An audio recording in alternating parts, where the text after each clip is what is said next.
Max Verstappen and Lewis Hamilton have added to their ever-growing feud once more. Max Verstappen has labeled Lewis Hamilton as the biggest show-off in Formula One in a survey he completed for the Dutch Grand Prix official Instagram, adding fuel to the already fiery rivalry the duo have with one another. Verstappen and Hamilton have gone head-to-head for a number of years since the Dutchman made his debut in 2015.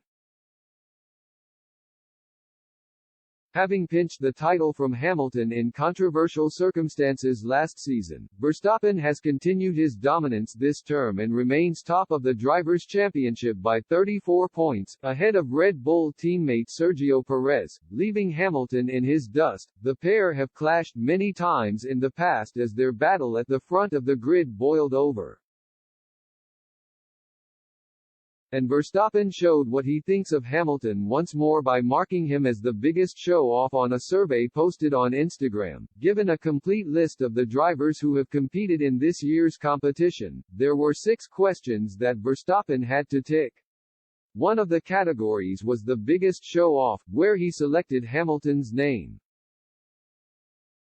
Elsewhere, he had Daniel Ricciardo down for 2 prizes, the comedian of the sport and for liking Dutch food the most. Other categories included fastest cyclist, most surprising result and best looking in orange, which Verstappen gave to Valtteri Bottas, Alex Albon and himself respectively, but it is the show-off category which he awarded to Hamilton that will stick out in the minds of fans the most. Hamilton and Verstappen had a war of words as recently as this weekend following the Brits' wheel-to-wheel tussle with Charles Leclerc at Silverstone. His Mercedes car brushed the Ferrari going into the Copse corner last weekend, the same turn that Verstappen suffered on last year when he collided with Hamilton and ended up retiring from the race. And the Stevenage-born star alluded to the crash in his post-race interview, referencing Verstappen without saying his name. "Charles did a great job. What a great battle," Hamilton said, "very sensible driver. Clearly a lot different to what we experienced last year. In Copse for example, 2 of us went through there with no problem. What a battle." And Verstappen hit back, sarcastically saying that it was nice to see that Hamilton was still learning despite being 37. "I think it's great that, when you're 37 years old, at some point you understand how to hit an apex," Verstappen said. "He is learning, so that is positive. It is also good for younger drivers to know that you are still learning when you are 37 years old. You can clearly see in the footage what was different compared to last year. I think Charles gave him less space than first did last year, so that says enough. In the end, he was the one who got a penalty last year, so there's no point talking about that either."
Bye.